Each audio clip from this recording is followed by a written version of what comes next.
سحری کرنا کیوں ضروری ہے؟ جانیے سنت نبوی کے وہ فائدے جو بہت سے لوگ نہیں جانتے۔ رمضان شریف کے مقدس مہینے میں تمام عالم اسلام کے مسلمان اپنے گھروں میں سحری و افطاری کا خاص اہتمام کرتے ہیں، کیونکہ یہی رمضان کی اہم ترجیحات میں شامل ہے۔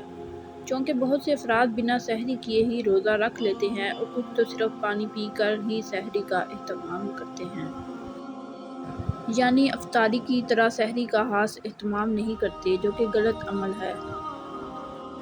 سحری کے وقت کھانا کھانا نہ صرف طبی اعتبار سے ضروری ہے بلکہ یہ اللہ کے رسول صلی اللہ علیہ وسلم کی ہدایت کے عین مطابق ہے۔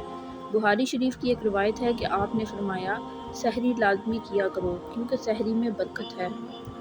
مرکز اطلاعات فلسطین کے مطابق سحری کے کئی طبی فوائد بھی ہیں۔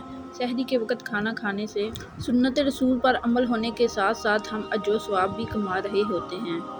اور سحری کھانا کیوں ضروری ہے؟ ماہرین اس سے متعلق چند ضروری نکات کی شکل میں اس کا جواب دیتے ہیں۔ سحری کے وقت کھانا کھانے سے دن کو غنودگی، سر درد اور کئی دوسری چھوٹی بیماریوں سے محفوظ رہا جا سکتا ہے۔ سحری کھانے سے انسان میں پورا دن بھوک اور پیاس کی شدت کا احساس کم ہو جاتا ہے۔ سستی، کاہلی، نیند سے نجات کے ساتھ ساتھ جسم کے مفید بیکٹیریاز متحرک رہتے ہیں۔